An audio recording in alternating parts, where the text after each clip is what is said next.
Hi, loves. Welcome to the AW Confidential podcast. Today, I want to discuss a topic that's dear to my heart. You guys know that I really care about mental health. Um, I have discussed it over my Instagram. I've suffered from depression, and it's really important that we have these conversations. We've dealt with COVID, a pandemic, um, and there's all kinds of things going on in the world. If you just watch the news for a minute, that alone will make you just anxious, stressed out. It's really scary right now. We're living in a bit of a crazy world. And I really want to talk about mental health in this episode. We throw around that word all the time, but sometimes I wonder, do we really know what it means? And this is the topic that I want to explore today because I feel that it's something that should be a priority for all of us. Our parents, depending on where you came from, and our grandparents didn't really have these conversations. I'm pretty sure a lot of the generations past suffered from some type of mental illness. I know in my family, it's rampant. Mhm. Um, but it's taboo. It's one of those, conversations that we're not supposed to have. Um, so, with the help of Miss Veronica Olivares, she is a psychotherapist and she is here to help us deconstruct the, I'd say, I want to say mysticism because it's just mental health. It really is it's a tricky topic. And I want to sort of just open that Pandora's box and talk about it openly and honestly. Hi, Veronica. How are you today? Hi, I am great. I am so excited to be here with you, Yvette. Thank you so much. I mean, this topic is just so important. Um, and it's something that sometimes even I have a hard time talking about my depression, which comes and goes. Luckily, I have learned um, to manage it. Mhm. And I know sort of when that dark cloud is coming over me, and I do the things that help me get out of that. I call it a vortex or a cave because that's literally what it feels like when I'm in it. Mhm. Mhm. So, you are a psychotherapist. So, for anyone that doesn't know what that means, what exactly does a psychotherapist do, first of all? A psychotherapist provides therapeutic services, and therapy is a very broad term. You're going to be providing interventions and strategies that are going to help people psychologically, emotionally, and also in their like societal well-being. So it's really helping people to kind of harmonize between the ways they think, they feel, and they act and behave in the world, right? So like there are certain ways that are socially acceptable to behave in society, respecting each other, respecting ourselves. Um, we kind of go under that umbrella of making sure that everyone is, thinking their best, feeling their best, and behaving in their best, ways when it comes to relating to others. And also just helping people handle stress, helping people make decisions. These are all things that kind of fall under the umbrella of therapy. And then there's like, it gets a little bit more complex under that because psychotherapists vary in their modalities. There's so many different kinds of interventions, there's different approaches. Some people do like cognitive behavioral therapy, some people work somatically, which is a lot of like mind body movement work. So there is like such a wide range, and that's why I think it feels a little bit like complex when we talk about it. But essentially, a psychotherapist really does kind of help you to see some of the own blockages and resistances that you have to your growth and development. So they're kind of like an accountability partner. They're able to kind of see, obviously, are trained to also understand some of like your developmental blocks and help you to kind of understand and overcome them. I love that. That was so well put because you simplified it. Because if you look at, the whole topic, Yeah. it really does become overwhelming. Like I Yes. was reading something today and, there's something called a psychoanalyst, which is something that's different from a psychotherapist. Yeah, so So, so a psychotherapist could be a psychoanalyst. That's why it's confusing. ah, Yes, because a psychotherapist is more of like a broad term, and then a psychoanalysis is like a modality. So when you think about like the people that sit on the couch and like, they'll talk about their dreams or like they'll kind of free associate like the Freudian kind of vibe, that falls under the family of psychoanalysts. And so psychoanalysts, in my opinion, and I did psychoanalysis training, really kind of gears more towards a long-term therapy. So that's really more for like the privileged, people that can be in therapy for like many, many years. Usually can also have some kind of like a character disorder or like a personality disorder that really needs to be tended to and taken care of.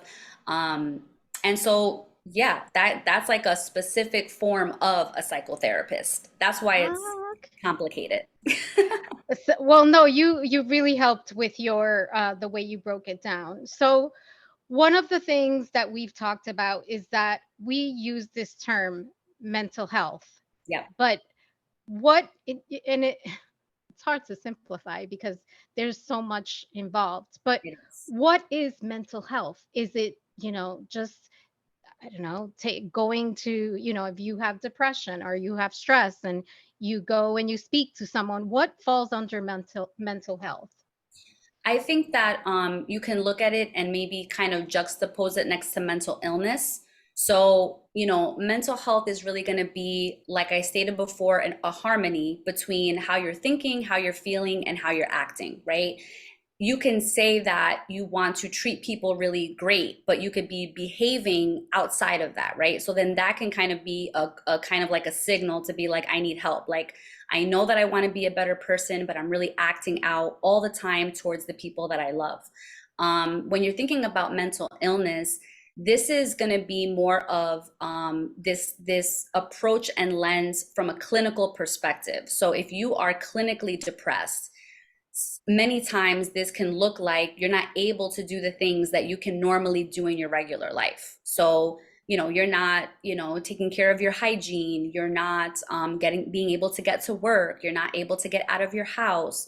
And so if this happens for a specific period of time, then you are going to be considered kind of like what they say clinical depression. But I'm a little bit of a rebel in the, psychology field. I'm very much not 100% fond of like diagnosis and, looking at these kinds of clinical terms. I'm much more holistic approach and a spiritual approach. And I do believe that mental health has like a cap where we really think about like how we're thinking and maybe that, how that's impacted by the brain. But i I also believe in like energy and understanding that our maximum potential in life is to express ourselves at the highest vibration and level that we can. And that to me is like having mental health. That to me is having, being able to really express our energy in the maximum way that we're meant to be here in our purpose, on our paths, towards whatever destiny we're here to fulfill. So I kind of step out a little bit. I'm a little bit more like holistic and speak from the soul and a spiritual space. But I do think that the mental health community is starting to be much more open about connecting the mind with the body and understanding that we are like a whole connection. We're not like a robot of mechanical parts, right? You can't separate the brain from your gut, from your heart, from your body.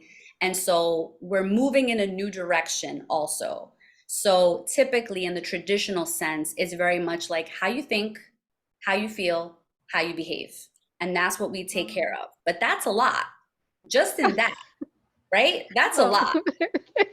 That's a lot. So so, that becomes broken down based on whatever goals you want to accomplish with your therapist. so why, for me, and it's hard for me because I know some of the answers to this question only because of personal experience. But I want you to share with the listeners for, for anyone that might be having issues at home or issues at work or just, feeling a certain way. But why is it so critical to pay attention to our mental health? Because I think there's still so many people that think it's either, I don't want to say woo woo, but it's like, it's you're being over dramatic. You're being, there's so many names, or there's such a stigma attached to it still, I think. And I want you Absolutely. to share with us, why is it important? And I believe it's critical. It's part of our, it's just as important as our physical. Well, I always say some of my most like popular posts that I've shared are sharing how mental health impacts everything. So I had like a whole post that was like, what you eat impacts your mental health, what you're paying attention to, what you consume, your family dynamics, your friendships, your environment, Relationship, right? yeah, everything. Everything impacts our mental health. And I think why we're becoming so much more in tune and having to become more aware is because if you think about like our ancestors, right? They were, you know, in my understanding, in my study, they were much more present, right? Like they were able to kind of be connected to nature. We were connected to our food in a different way. We didn't have technology and all these distractions. Our life was very much more simple, right? And so we were like very in tune, and we were connected to the seasons. We understood like eating in the appropriate season was important for us, right? We are now getting catapulted into having to pay attention to mental health, in my opinion, in my study, in my research and understanding, because we are so far away from the being in the present moment. We are being much more distracted now. We are very out of tune. We are much more disconnected from nature. We have a really hard time being present. And one of the things that takes us away from being present is trauma. So when we have a traumatic situation experience, our body's almost like they jolt out of place, right? And so a lot of our life, depending on how much trauma you've experienced, is like really always in that kind of like fight or flight, fawn, escape mode, that kind of battle. And so a lot of what we're noticing now is that because we've become so much more distant, there's so much more distractions, there's social media, we are not connected to nature in the same way.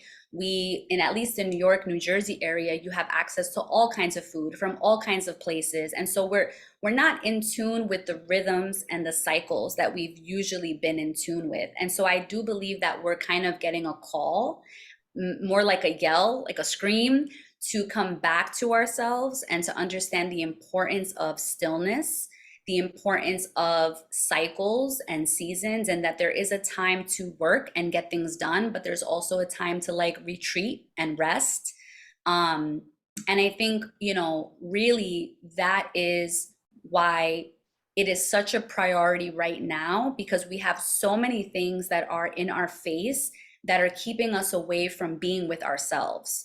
And essentially, when we lack that awareness of ourselves, we're very like off. We're very off kilter. You know, if I don't know myself, and if I don't know where I, you know, end and you begin, that's when a lot of problems arise. We have, you know, codependency, we have toxic relationships, we have a lot of these things happening. So that's my kind of like really short, simplified answer for like a very complex question.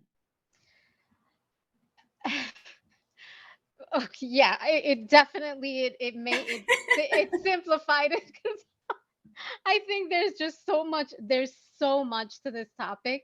Yeah. But one of the things that I need to mention is, I read an article the other day, and we're talking about, the effects that we're having by all these external factors. I read that there's been a really serious increase in anxiety and depression. Oh yeah. It's like up like 40% at least. That's a lot. It is a lot. It is a lot. And it is concerning because it's not only affecting, the older adults, it's affecting our kids. Yep. And Yep. I think, when it becomes an issue, in their behavior, whether they're, in middle school or grammar school, high school. It's something that we really need to pay attention to. It's critical A because hundred percent. they're our future. 100%. Yes. So, I'm a mother, as a partner, as a parent, a friend, what flags should be we be looking for, Mhm. as far as maybe, you know, concerns, behaviors, or that we need to sort of pay attention to? Because I think, and we've talked about this, I think it's easy for us, in the craziness of the life that we live and all the distractions. I really think it's easy to miss. It's not Yep. that, I can't blame a parent because I'm a parent. It's easy to miss. You have work, you have school, you have all these, things going on, your own personal stresses. Right. So what should we be paying attention to? And I know there's a lot, but I sort of want you to get Yeah. to the Yeah, I think that, overall, I think that it really is going to be case by case for every child and every household. I think that overall with young people, it could be an increase of like using substances, like there are a lot of young people that are vaping, that are, doing a lot of these activities, and a lot of people are like, oh, it's normal. And I think all of these things are becoming more normalized. But I think that a lot of us, all of us, use these kinds of things as some kind of coping yeah. mechanism. And so that can definitely be a really big sign, especially for young people, especially because it's illegal for them to participate in these things. Well, Um, yeah, and I do want to mention, because I think it's important, whether it's the adult or or the teenager, cannabis is legal now. right, So I think it adds a level of complexity, but I correct. think maybe even overusing cannabis can be a red flag, I think. Absolutely, yes. Overusing any substances is definitely a red flag, because there is, a way that we cope with things that sometimes, having a drink, or like, smoking something, or like, sometimes these things are really just coping strategies, and they're at like kind of like a normal place. But when we are doing excessive things, like we're staying in bed all day watching Netflix, and like I get that if that happens once in a while and you have these like little spurts, but if this is happening over an extended period of time, if you're noticing that it's days or weeks, they're not keeping up with their hygiene, they're not wanting to take a shower when they're supposed to Lose, be. That's a big losing one. interest in Lack things of that you hygiene is a big sign of depression. Just like, basic taking care of yourself, brushing your teeth, things like that. Staying isolated. I think isolation for teenagers and young people is very common in kind of showing their kind of feeling of being alone and not being part of something. And I saw this as I was initially working as an intern, and gaining my clinical license. I worked in the home with families, with young kids and their families. Oh my gosh, some of the hardest work I've ever done. I gained a lot of stripes in that work. I did that for about 4 or 5 years. I did some of it in Louisiana, which was interesting, and then I Wow. did some of it in New Jersey.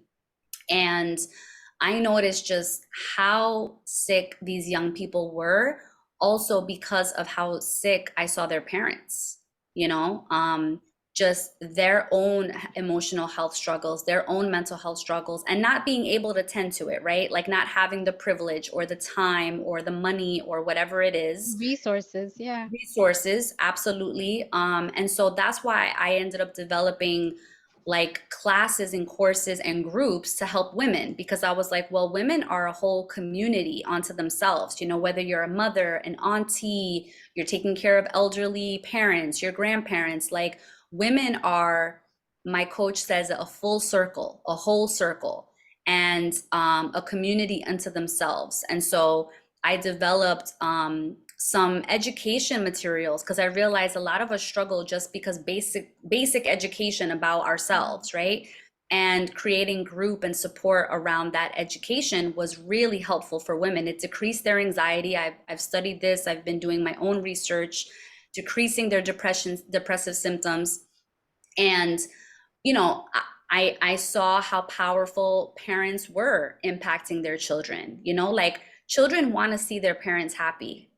And there's not a lot of parents that are happy right now, you know, like they're really struggling and having a hard time. And just having your parent going through depression or having a hard time can be hard on a child because they, you know, you're like their superhero, you know, they want to see you soaring and excited about life and happy.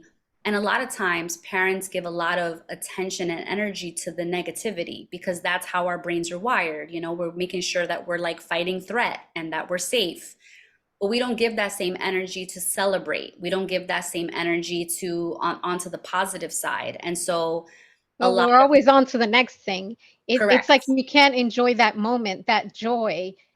100%. I always say Yeah. make it juicy. Make it juicy. Listen, make it juicy. I'm like anything that feels good, even if it's a little crack, make it a big crack. You know, like I always tell people, if you have a moment of peace right now, just say, wow, I am in this peace right now, and I want it to last as long as possible. Grateful. I'm Yes. getting chills. Oh, Yes, being yeah. grateful for that and to just let it fester, like just as much as we, you know, fester in the worry and the Problems. anger, right? Because we're like, we got to solve this. We can also fester in that positivity. And that's actually a lot about how we learn to rewire our brain to be able to train ourselves to be in a more emotionally vibrant and excited and happy place. We have to train ourselves to be there as much as possible.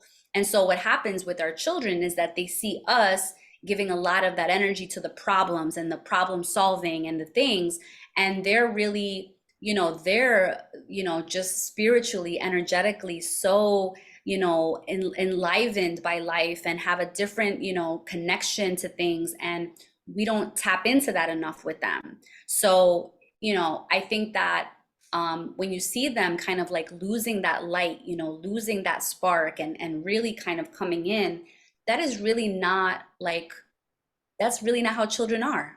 They're usually here to bring, they're like the spiritual energy. They're like this like excitement. They're enamored, they're curious, they're playful. And a lot of us are trained and conditioned to kind of dim that and shut that down. Mostly because we're going through difficult things too. It's never like we want that for our children, right? But those are the signs that you can really see where children are not, in their highest vibration because they are a high vibration. They usually are. That's what they're here to Oh, do. I felt that. That is so true. I've always believed that. So you mentioned something really, I think, important. You've mentioned a lot of important things, but as a Latina, I think in Latino, in Black and Brown communities, I think there's been so much trauma that we've just carried on from generation to generation. And Yes, there's a lot of pain and there's a lot of sadness, which is, you're seeing a lot of that today. And I think absolutely. it's because it's been passed on. So, one of the things that I want to sort of get into is, in addition to all that pain, we now have it had a pandemic, which I think just added another layer of crap to the complexities that we're dealing with. So how do you know, because we've been almost conditioned to all this pain and just, I got this. I got this. I'm Yep. strong. I can handle anything that comes my way. So since we've been doing this, over generations, how do you know when it's time to go to therapy? How do you know when it's time to get help? I think that's really important to sort of explore. Absolutely. I always say, you don't know what you don't know, and this is the hardest thing, you don't know what you don't know. And sometimes we need mirrors to show us and share with us, some of their like concerns. I think that usually when you're in that place, a few people have mentioned something to you, right? Like loved ones, folks that are like close to you. You know what? I think that you might need to talk to somebody, or I'm thinking that, have you considered therapy? Have you considered getting some kind of support and help? And so I think that usually someone has mentioned to you more than once that you should be looking for some kind of support. And so I think that that's a really good sign. I think that would be number one, because most people who are in this kind of like burnt out space, they can't even like think straight. You know what I'm saying? Like they're not in the place to have the awareness or the clarity even to understand that they're needing that kind of help. So I would say that would be number one. Obviously, number two would be if you just can't get things done that you've always gotten done. Like some people will start to complain, oh, I'm not able to move in the ways that I wanted to. I'm not able to. And I think a lot of this, I think about like the elderly too, when they're like in a transitional period. We don't honor transitions in our society. There's so many transitions and rites of passage that have to happen in a person's like lifespan, and we just kind of bulldoze past everything. And I think that that Or in we itself, avoid it as long as we can. right, causes mental health issues, because like we're Yeah. not honoring the process of our life, and honoring these kinds of like new stages and new phases. And again, maybe it is coming from an avoidance place, but I think an example that sticks out to me is like if an elderly person was used to doing so many things, right? They're so high spirited, and that spirit doesn't go away, but your body starts to break down, and that can cause some mental health issues for you, because you're like, damn, I used to be able to do this. Now you're going to be depressed because you can't do those things anymore. And so you don't necessarily have to go to therapy to like, to have, to get work, to get support for that.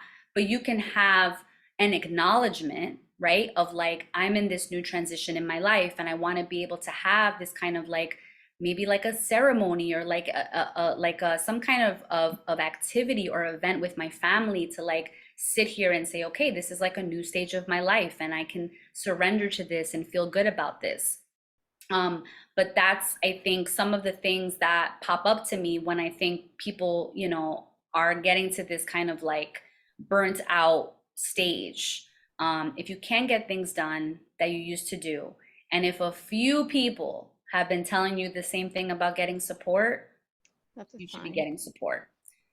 That's Um, a sign. and another thing too, I think that a lot of people get stuck on the idea of getting therapy. Like mental health support is not just therapy. You can get coaches, you can have a fitness trainer, you can have, I always say that you need I always call it the emotional health squad. You need a health squad of people, and that can be, Life doctors, coach? life coach, acupuncturist, just people who are experts in their field. I have like a hypnosis expert that I work with. It could be a therapist, but there are a lot of people that are doing like specific kind of programs that don't necessarily like require that you have to go to therapy. Therapy can be a part of your squad, but it doesn't have to be the end all be all. So like for some people who are not comfortable with the word therapy, like you said, stigma, there are like nervous system coaches that are literally helping people like, Wow, I didn't know that actually. yes, like regulate their nervous system, and they can work with like a certified like coach to do that. Wow. Yeah. I don't know. I swear by therapy. I love therapy. I think it's I'm the number so one advocate. cathartic. I'm the number one advocate. But And I I do think that sometimes that could be like a doorway, well, an and I avenue. think and I definitely want to make sure that I ask you this because therapy. So I've had this conversation with people, and the first thing they say is, well, they don't do anything, they just sit there and listen. Now, I believe that the relationship between you and your therapist, that alone, there's got to be a connection. That's a relationship. Yes. And I think you, just like any other relationship, you have to find the right person for you because not Absolutely. everyone is a match, true or not. Absolutely. Absolutely. Yes. 100%. So when looking for a therapist, what would you, or let's say you called it, whether it's a therapist or a coach, a life, whatever, right? Whatever Whatever, support, whatever whatever support. support. When you're looking for support, what are three main things that, let's say if a listener is thinking about maybe finding support, what are the three things to consider when you're looking for that person? I think that it is ideal to find someone that you feel can relate to you. I think that it's ideal in terms of culture, how you look. Um, I personally think that most practitioners should be understanding trauma to a certain extent. So a trauma-informed support or therapist, I think, is really important. Trauma-informed coaches are extremely important. So if you can speak with them about their training or their understanding of trauma, and that's something that can be like a cornerstone of your work with them, I think that could be really, really helpful.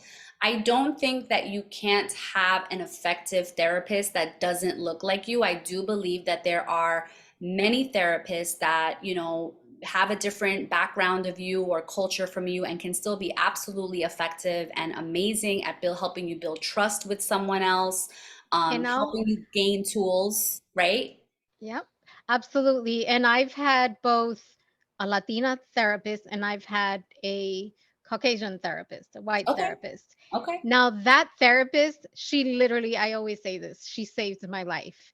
Now, to her credit, she studied Dominican culture. She worked in Washington Heights. She learned about the culture. So she understood what I was going through, what my relationships were like with Wow. family, with, with romantic relationships, because she had studied all the different dynamics that happen, and even the trauma that happens in our culture. Wow. So, That's yeah, great. so that made a huge difference. Like you said, you have to go to someone that I think not necessarily that looks like you, but Yep, that understands a hundred what you. percent. So I think Yes. definitely, I'm glad that you mentioned that. Absolutely, absolutely. I've seen all kinds of therapists from all kinds of walks of life and background that are amazing and effective and knowledgeable and compassionate. So I would never knock. I don't want to say, just judge a book by its cover and say, oh, you're not going to get me. I think that the second thing kind of goes along with that, where you have to understand that you're interviewing this person as well, right? Like you're paying this person is like working for you. So I think it's important to, you know, do your best to go into that kind of like first consultation, knowing a little bit about what your goals are and what it is that you want to do, because a really good therapist is going to refer you to the right place. So if they're not the person that has the expertise or the theory or the methodology that's going to help you, they're going to guide you in the right direction and they're going to put you in the right path. And also sense into this relationship, like it's a fine line between like your resistance and like you wanting to get help. So like a lot of times we go to therapists like, oh, I didn't like how she breathed, like I'm gonna get out of here and I'm never doing therapy again. So you want to really question your resistance if you do have that come up with a therapist, like, okay, do you really think that this person can help you? Are you like a little bit nervous about this? Are you feeling like, this is absolutely a no-go? You're feeling it like in your gut and your intuition, like, yeah, I'm just not vibing with this person. I think it's really important to, if you have any resistance with any first time, therapy session, that you question it a little bit, because many of us, if not all of us, have some level of resistance to healing. The nervous system is used to its pattern, right? And if that pattern is a specific kind of like traumatic response, right? Going towards healing is going to jack us up. Oh, Going towards wow. healing is going to feel uncomfortable. It's going to get us out of our regular pattern and response. And so we have to also understand that too, that we have to kind of be a little bit open to that discomfort if that presents itself when you're meeting like your new therapist. And I think that's what I try to educate people around a lot, because you might have some resistance. I think everyone has some kind of level of resistance to being vulnerable with like a whole new person that you don't know. And so allow yourself to question yourself a little bit. Allow yourself to observe yourself in that and say, okay, do I feel like this person can help me? I kind of do think that they could help me. Am I feeling a little anxious about it? Yeah, definitely. But I do want to kind of try this out. I always say have a couple sessions, at least like, maybe a month of sessions before you really decide like I'm going to be done with this person. Because I do think that we have a lot more resistance in us than we know. Um, Interesting. I mean, I do a lot, I read a lot, yeah, but I had never heard that before. And I this and I don't know, I guess just naturally my inclination is I want to heal. I want to get better. So I never thought, oh, well, there's part of me that it is resisting that healing. I guess that's also our sort of defense mechanism. We don't want to be exposed, right? That makes sense. 100%. That makes a lot of sense. 100%. There are I parts of love you, right, that. that are protecting you. Like there are parts within Yeah. you that have been built up to protect you. So they're going to be a little bit like side eye about anything that's going Wow. to move you I in. just like my literally like my brain just like my mind just opened up. I'm like, "What?"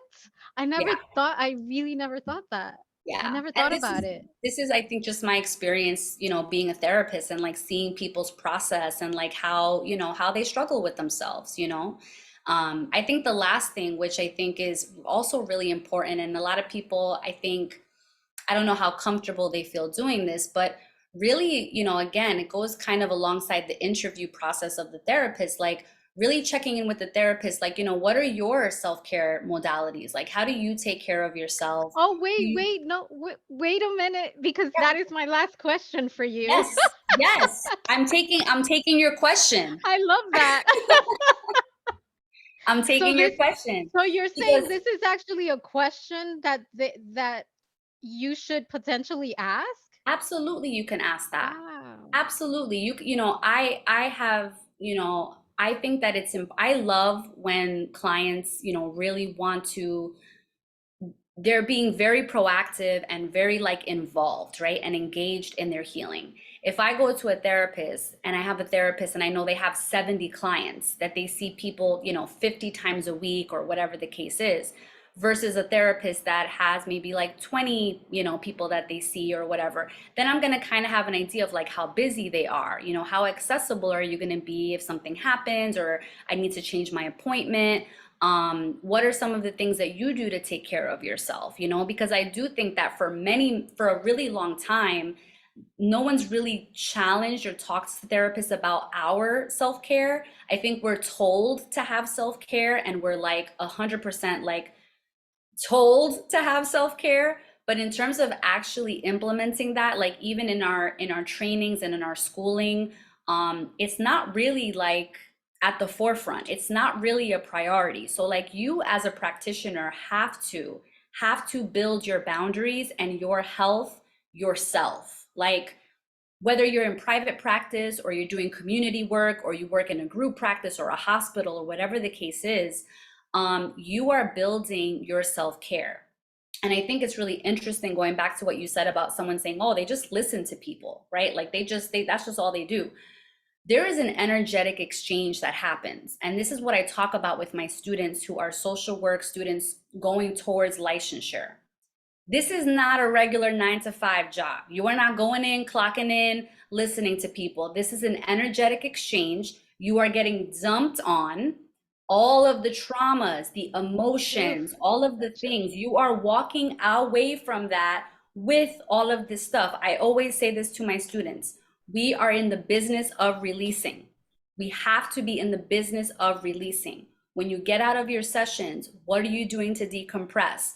You can have visualization, having sessions where you're, imagining all of the things that the person is telling you going into the flame of the fire, right? Like there's a lot of things that we have to understand and put to practice that again taps into my like spiritual side and this area of energy that we are doing so much in this field, so much that we don't talk about. And so it is so important for us to have self-care and take that up to the utmost seriousness.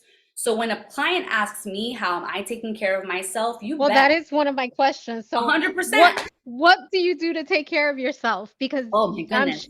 because This is my I favorite thing. This is my favorite thing to talk about. This is my favorite thing to talk about because as a therapist, I always talk about having your holistic health squad.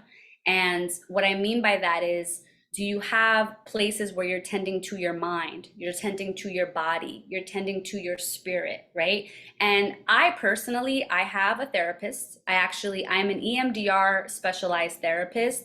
That's a whole specific like brain a whole different rewiring episode. technique. Yep, that's a specific technique. I also have a therapist that I see as well. I have an EFT, so it stands for Emotional Freedom Technique, which is something that looks like tapping on the meridian points. This allows you to release and process emotion. So I have a specialist that works with me on that. I have a life coach. She specializes in just like whole life systems and also in my business. So she works with women who want to have that like family life and family home life, but also wants to have her own business and be a girl boss. So she's amazing. I also have a community of Bomba y Plena, which is Puerto Rican folk music, and we play music, we play drums. That is like That taps alone is into, therapeutic. it's so therapeutic. Like playing the drums is such an amazing thing for the nervous system. Dance is an amazing movement to really like it heals so much. Like dance in itself is therapy, period. So any way that you can incorporate that in your life is so healing. So the bomba y plena is a really big dance and drumming is a really big part of my life. I also have a detox specialist. So this is kind of like I'm in this area of like really understanding my nutrition in a new way. And so like that's a big part of what I've been exploring. But I go through phases, right? I didn't always have these particular people in place. I also work out, I have like a fitness coach, but these things like ebb and flow. So there are seasons, right, where like I focus on nutrition and I focus on my tapping. And there are seasons where I have my life coach and I focus on my fitness, right? Because we also are organic, beings, and like we're not meant to be like robots and do all the things all the time. My coach always says you can do all the things, but not all at once. Yeah, once. So it's okay to have your squad and tap into them during different seasons when it feels right for you. Sometimes you don't have to be on that heavy healing work. You could just be. This season, I just want to be. I just want to be at the beach. I just want to chill with my friends.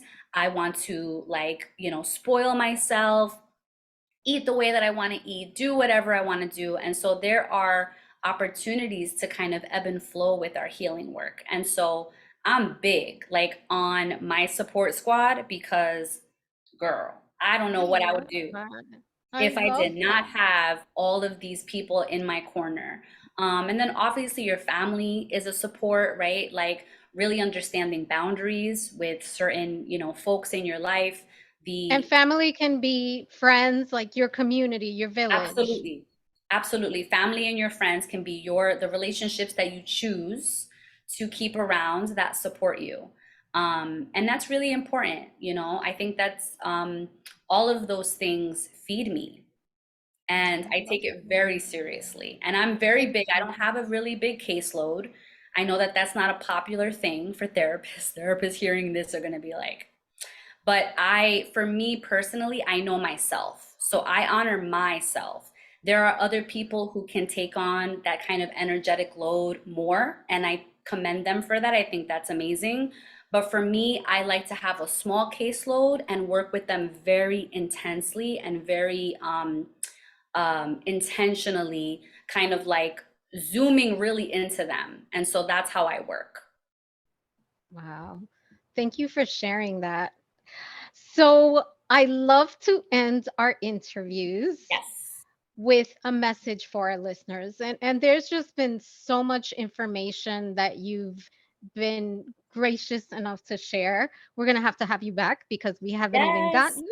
we Let's do haven't even gotten to. a whole series, Yvette, a whole series. I love this. So there's so much going on in the world, and I actually stopped watching news. I used to watch a news cycle literally like almost 24 hours, or at least my waking hours.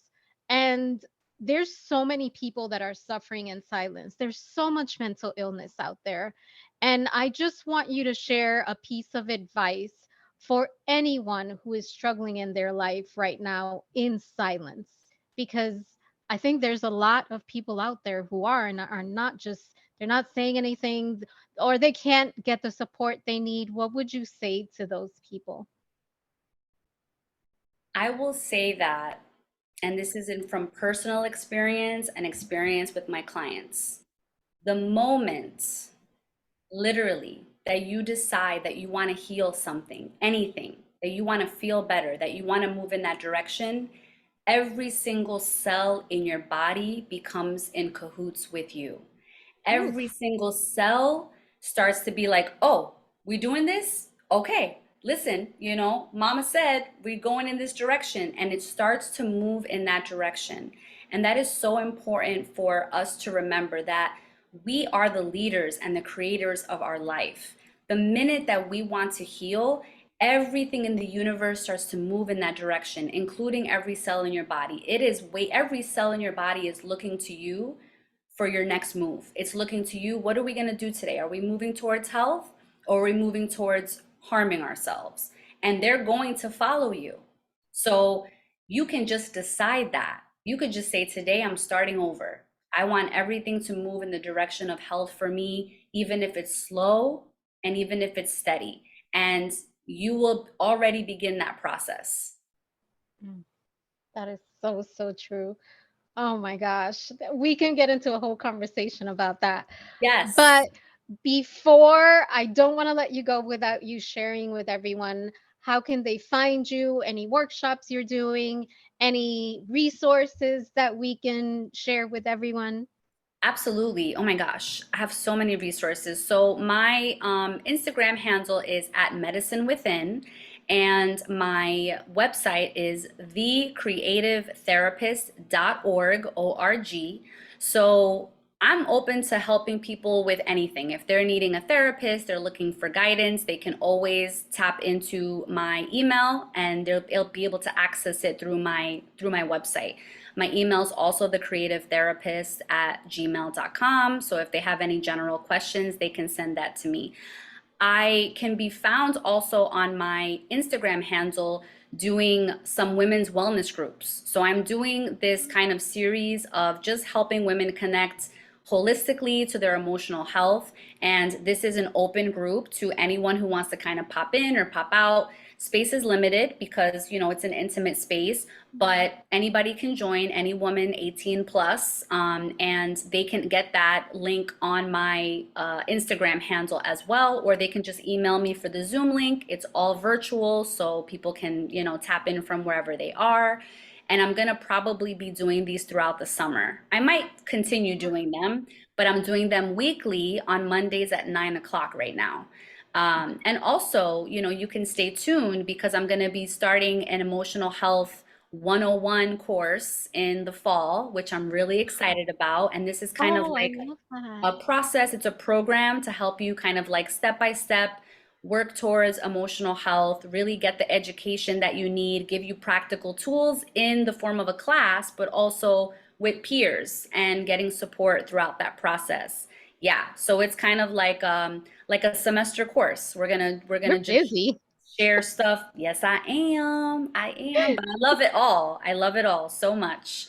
And so yeah, so we're doing that. We're gonna be offering some really cool stuff starting in the fall, but really just offering some, these groups, these wellness groups are pay what you can. So it's accessible to anybody right now. Thank you for mentioning that, because as we know, times are tough right now, I but know. That's why I we wanted have to to, offer that. A but hundred percent. oh, that's amazing. We have to make sure we put that in the show notes. Yes, yes. Veronica, thank you so, so much for being here today. we are going to have you back for sure because I love talking about relationships, and that will be our part two. I'm excited about that. Yes, Yes. yes, Thank yes. you. Thank you so Thank much. you so And we'll much. be in contact. I'm so honored for this. I appreciate you so much for sharing this information with the community, with the people. Thank you so much, Yvette. I'm excited to be back too. Yes. And thank you guys for joining us for another episode of the AW Confidential Podcast. Talk to you soon.